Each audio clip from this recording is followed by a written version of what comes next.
There are few stories that evoke as much horror and sympathy as this one.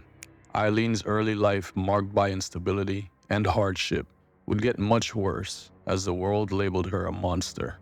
Many know her as the damsel of death. But who was Aileen Wuornos really? Born in 1956 in Rochester, Michigan, Aileen was abandoned by her mother at a young age.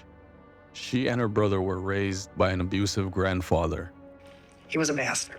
I walked home with her, and we had gotten caught. And I remember looking through the front. They had a screen door view. And the minute she walked in, he had her over a chair. And I stood there and watched him. And he beat the hell out of her with a black belt that was around his waist. He took it off and told her to lean over the chair and walloped on her for a good 5 minutes. Was this what you would call a spanking? Oh, no. In her teenage years, Aileen turned to the streets, engaging in petty theft and eventually sex work as a means for survival. It was here along these Florida highways that a series of violent crimes would unfold. Between 1989 and 1990, she would go on to kill 7 men. She later claimed these were acts of self-defense for them assaulting her. The state of Florida convicted Wuornos for murder. Her trial was a media sensation, branding her as America's first female serial killer. Eileen's troubled past, her claims of self-defense, and her volatile demeanor made for compelling headlines. Nothing but a bunch of scum.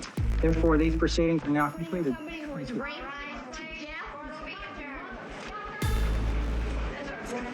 The intense media coverage that followed and the way she was portrayed raised numerous questions about conviction and mental health.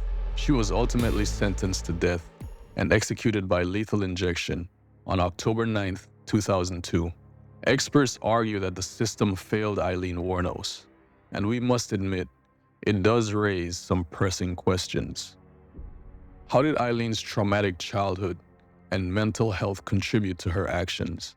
We know that she was diagnosed with borderline personality disorder and antisocial personality disorder. This would be the reason for her erratic behavior and explosive testimony. Her time in court further highlighted a legal system unprepared to address her psychological needs. Was she given a fair trial, or was it influenced by sensational media? Some argue that Aileen Wuornos' case was exploited to advance the careers of media personalities and law officials. There was a tremendous amount of almost frenzy about the case, and everybody wanted to get a scoop on the next guy about the case, and there were so many people who were willing to pander to that in order to be the one who gets quoted or who gets the movie made about him. A high-profile case like this was sure to get a lot of attention. As a result, the focus may have shifted from the facts to the spectacle it became, and the sensationalism surrounding the trial. After a while, she pled no contest to the charges. Her lawyer, Stephen Glazer, had this to say about the situation. She was tired of being in the spotlight. She was tired of reporters and police and lawyers, everyone making a career off of her. She did not like the man-hating killer label. She didn't like the lesbian killer angle. She didn't like what people were saying about her. And she knows if she has to go to trial 5 more times, she's going to be for the next 10 years. Do you still believe she was competent to make that decision?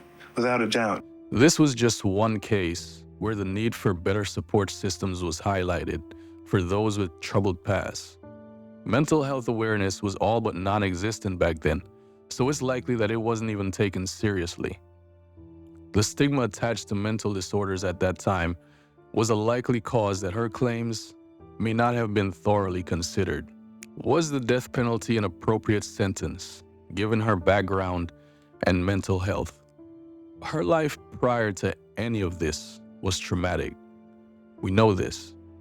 The cruelty and hardship she endured would have shattered anyone's ability to develop a normal sense of humanity and empathy.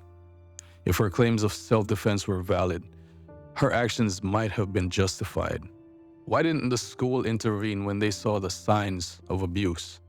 Because I'm sure someone did. Maybe they treated it as a taboo subject, or they just didn't want to address it. But where were the people in her life? Did they just not care? Overall, the common sentiment is that society discarded her, treating her as disposable. Her execution in 2002 highlighted the need for reforms in how criminal cases like this are handled. Her story remains as complex and haunting today as it was then. So who was Aileen Wuornos? Was she a cold-blooded killer or a victim of her circumstances?